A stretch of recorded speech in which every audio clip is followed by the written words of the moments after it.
சட்டமன்ற தேர்தலையொட்டி திமுக கூட்டணியில் மதிமுகவிற்கு 4 தொகுதிகள் ஒதுக்கப்பட்டதன் எதிரொலி.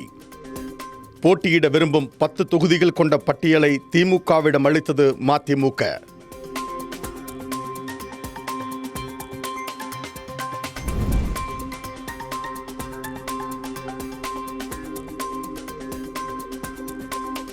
நெல்லையில் 100% வரும் சட்டமன்ற தேர்தலில் வாக்களிக்க வேண்டும் என்பதை வலியுறுத்தி சத்துணவு மற்றும் அங்கன்வாடி பணியாளர்கள் எழுத்து வடிவில் நின்று பொதுமக்களை கவரும் வகையில் விழிப்புணர்வு. இந்திய குடிமகனாக ஜனநாயகத்தின் மதிப்பை உணர்ந்து